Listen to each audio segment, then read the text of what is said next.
crazy breaking news coming out today. As I reported a few days ago, 2 members of the far-right group that we haven't heard of ever are supposedly trying to blow up or burn down a mosque across Ireland and in Galway specifically. But of course, it turns out that the people aren't far-right people whatsoever, that they're related to Sinn Féin members. And the Sinn Féin, obviously, for those who don't know, are far left. It says here from the Irish Mirror breaking news, Sinn Féin expels member after partner's arrest over alleged far-right mosque attack plot. So we were told that these members were far-right, this is the right wing running rampant in Ireland, they hate all these different religions, they're going crazy. Turns out they're far left, probably Antifa. Here we have the Sinn Féin logo. It says they've confirmed a partner member has been expelled. So it says Sinn Féin has expelled a party member after the partner was arrested as part of a massive cross-border investigation into an alleged far-right plot to attack mosque. So the partner of this man that was arrested was kicked out of Sinn Féin. So obviously very heavily involved in Sinn Féin, they're related close. Normally people have the same political opinions if they're in a partnership. It says 2 men have already been charged over the alleged plot, and officers from the Anti-Terror Special Detective Unit made their move on the 3rd suspect in an operation on Wednesday morning. So literally yesterday. We have learned that the suspect's partner was a member of Sinn Féin in the Leinster area, but has now been expelled. That's it, guys. There you guys have it. The news was portraying for weeks, for days, oh, the far right are attacking. And I said it in my video, very odd, very, very odd situation. I've never heard of any far right party, first of all, that are training or that are, trying to burn down mosques or trying to burn down anything like that, Ipas centers. I've never heard of that. We know that the Europol data stats show that 80% of arrests in Europe are from far left dissident groups, that only 2% of arrests are from far right groups. So to me, it was kind of an open and shut case. I kind of knew immediately this isn't going to be the right wing. This is going to be a left wing attack for certain. The party told the Irish Mirror the female member was expelled on Saturday for failing to tell the party her home had been raided by Garda anti-terror officers as part of the probe, over which 2 men have already been charged. Sources tell us the partner of the ex-Sinn Féin member is suspected to take part in an alleged propaganda video that was seized as part of a Garda operation last week. So she wasn't just related to the person, she actually took part in the propaganda video that was put out last week. Now, we didn't hear about that at the time. At the time, they said that they just put out this video. They had a video stored that they were going to put out after the attack. And there was 2 far-right guys and they were just right-wing and they wanted to flip and go crazy in Ireland. Turns out, of course they're left-wing. They looked left-wing. They looked like left-wing guns for hire. And we have also learned that the Garda detective suspect, the video, which featured 4 men, was filmed in the house of the man who was arrested on Wednesday. So there you go. It's all relating back to the Sinn Féin member, the far left party. She is not herself suspected of involvement in far right activity. Oh yeah, sure. Not yet anyway. When it comes out that she's actually a left wing member and that these people are actually Antifa and left wing guns for hire, then we'll actually know what's going on. Sinn Féin confirmed the expulsion in a statement to us on Thursday morning. It said, Sinn Féin's national chairperson Declan Carney today confirmed that the partner of a female member of the party had been arrested as part of an investigation into last week's arrest of 2 alleged far-right extremists. Now, they're alleged far-right extremists, but I guarantee it will come out that they're Antifa and that they're far left, okay? This doesn't scream anything like far-right, guys. The far-right, we have no hate in our heart, okay? We have no actual hate in our heart. The left-wing are crazy. They're emotional. They're absolutely insane. They would do stuff like this, and they have done stuff like this in the past. Mr. Carney said, we will not allow our party to be exposed to any far-right elements. Yeah, sure. The far-right have targeted our party for several years now with death threats on members' homes and offices and more recent violent attacks. We have worked carefully with the Gardaí, who had been active and vigilant in the face of these threats. Yeah, this is all anecdotal, guys. We don't actually know if this is true about the death threats, about the pickets on members' homes, and violent attacks. I haven't heard anything about it in the news, and I report on the news daily, so I would hear about it. The man was arrested at the home in Laois as part of an ongoing cross-border investigation between the Gardaí and the PSNI. He can be held for up to 3 days, and Gardaí confirmed the arrest in a statement on Wednesday. So there you guys have it. In my personal opinion, sounds like a far-left plot to me. This doesn't sound like anything the far right would do. Matter of fact, I'm more right-leaning, more conservative myself, so I would have heard about this stuff if there was any crazy terrorists planning to do some crazy stuff like this. you know, I would have heard about it, guys. Let's be honest. If you're more conservative, if you're more right-wing, you probably hear about these certain things through the grapevine. In other news, we have Micheál Martin speaking in the Dáil about migrants arriving to Ireland and pretending to be children.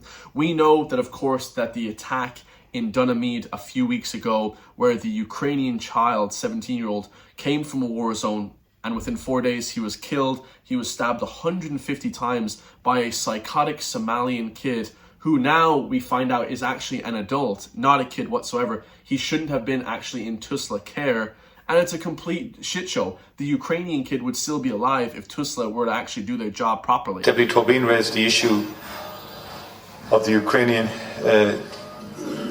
young Ukrainian killed in Tusla accommodation. Again, unreal. Deputy, you have to be careful with the language here, because you didn't immediately go on and say the minister has questions to answer. There is an issue, you're right, for the international asylum process, where it seems, I have to be careful what I say, on some occasions, adults can present as minors. But it's almost impossible for someone in Tusla, for example. And remember, this is not state care now. The alternative here would be to allow people to roam the streets or to allow people to be on the street. So what happened there was emergency accommodation for unaccompanied minors, insofar as Tusla could ascertain that they were unaccompanied minors. This is a general trend. So there is a worry that in trying to do the right thing, and this is what Tusla in this case is doing the right thing, creating emergency accommodation for unaccompanied minors to try and help. But that is vulnerable to some adults who may, you know, you can imagine in terms of ascertaining age and so on, if someone's unaccompanied. And I'm not saying this happened in this case yet, because I have to wait the outcome of the case. But it's not fair then to blame Tusla entirely for everything to do with situations like this. I think that's too easy.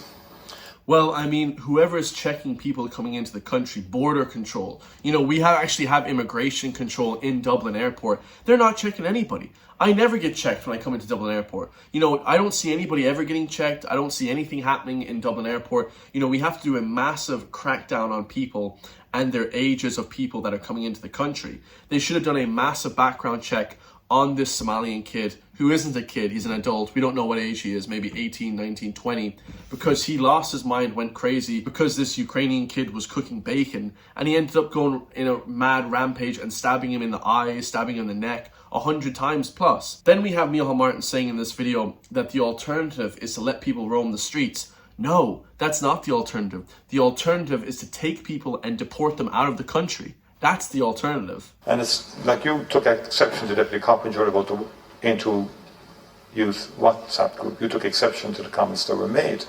But you did the exact same thing in dragging the minister into it straight away. No, but you did the same thing. You said the minister has questions answered. The minister, to be fair, there's policies that certainly the minister is responsible for. But we have to sometimes also accept that people act in good faith. That's what I'm saying. And we shouldn't rush to judgment against Tusla officials. Well, we have to have a judgment of somebody. Either it was the immigration control in Dublin Airport or it was Tusla. It was one or the other. Somebody has to be to blame. And the government don't like to blame anybody because then they look bad. They actually promote people when they screw up, because then you can't actually get fired. You can't actually get reprimanded for certain things like this. And he says about the AIM 2 sort of group chat, I don't give a bollocks about some racist comments in a group chat, lads. I care about Ukrainian people that are getting killed and stabbed over 100 times. Young 10-year-old girls that are getting sexually assaulted at the City West Hotel by people that should have been deported. We obviously have a major issue with the immigration in Dublin Airport.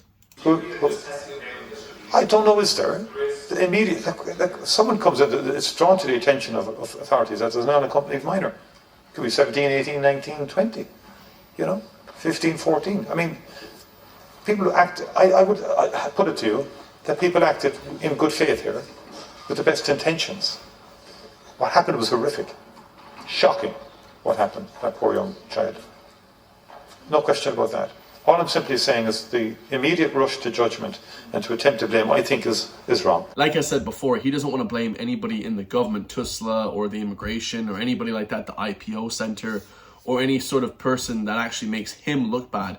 Because if they make him look bad, then he will eventually get fired from his position. You know, somebody has to take the blame when somebody does wrong. We never fire people in this country when people do wrong. We actually promote people, we just ignore it. It's completely ridiculous. And we obviously know there's a link between mass, illegal, unvetted migrants and crime. We know this for certain, guys, 100%. It's happening across Europe. Here we have today Senator Sharon Cogan actually talking about this, because she's probably the only senator that actually talks about the link between mass illegal immigration and crime. You know, when people are roaming around the streets, they're coming over from God knows where, the Serengeti, the African plains, flipping North Africa, war zones, the Middle Eastern war zones. They're not checked, guys. They could be ISIS sleeper cells. They could be trained by Al-Qaeda. We don't know. This has happened obviously loads of times in different places in Europe, Belgium, the UK, where there's been terror attacks on people. And of course, we're trying to protect our citizens from that. I rise today to speak on the state of immigration debate in Ireland. More accurately, the debate about having a debate. It's progress, but not enough. In one breath, we are told to tread carefully when discussing the origins of the 10-year-old girl in City West, because the case is still ongoing. But in the next... You have to be careful on your language. Yes, I'm not You're, no, okay. Thank you. You said it as a fact as opposed to an allegation, so I just want you to be clear. It is a fact, though. Like, this is the whole thing, guys. You know, we're always so careful to tread around different ideas. Oh, well, the guy is still in court over the actual alleged sexual assault of the 10-year-old in City West. Well, who else did it? They have it on CCTV camera. The Ipas centres are flipping covered in CCTV cameras. So how else would they flipping not see it? And that this is the stupidity of the Irish government. They're trying to downplay everything. The mainstream media are trying to downplay everything. Micheál Martin, Simon Harris, they're trying to downplay everything because they don't want the migrants, the immigrants to look bad. These are flipping crackpot people coming from God knows where. We don't know where these people are from. They're taking drugs. You know, I've heard from multiple sources that these people are crazy. They're running around the place. They can't control them. They come here. We have Gardaí here. They don't know what to do with them. It's a disaster. Now he's not allowed to say sexual. She's not allowed to say the R word. She has to say sexual assault as well. She has to be kind of, you know, she has to be very sensitive with her language. But that 26-year-old migrant that shouldn't have been in the country for 6 years, he wasn't sensitive with this 10-year-old. He was brutally sexually assaulting this young girl. Thank you. But in the next, TDs fall over themselves to denounce the phantom far right in connection with the horrific burning of an IPA centre in Drogheda, only for it to emerge that the alleged arsonists were linked to organised crime and the attack was likely part of a gang feud. Of course. Many in the so-called opposition were quick to point fingers at the government for even hinting that immigration levels might be too high, accusing ministers of pandering to the extremists. One member even claimed that there was a direct line between those comments and the arson attack. Yeah, they're trying to blame people saying that there's an immigration problem with now burning people out of their homes in the Ipas centres. Like, completely ridiculous. It had nothing to do with far-right people in Drogheda. It never does. The far-right, right-wing people, it's never to blame, guys. It's always crackpot criminal groups or some sort of criminal activity that's going on. Let's be honest. I say there is another direct line, a line between those who have disempowered our Gardaí and the rise of gangland violence, a line between the chronic underfunding of law enforcement and the growth of organised crime. Yeah. And there is a link between sticking our head in the sand and migration making the crisis worse. Because, like it or not, there is a link between migration and crime. There are many who get uncomfortable hearing it, but it is a fact. The government withholds Irish data from us, but it makes no difference. We already have decades of data from across Europe, and the results are clear. Unmanaged migration has resulted in increased crime in France, in Germany, in Sweden and in the Netherlands. Do I need to go on? But if we lived in a stable, prosperous and well-managed nation, it would be fair to have a discussion that will weigh this danger of migration against its potential benefits to our economy. But we do not live in such a nation. We live in a nation where there is a crisis in crime, where there is a crisis in housing, where there is a crisis in cost of living, and where there's a crisis in government services.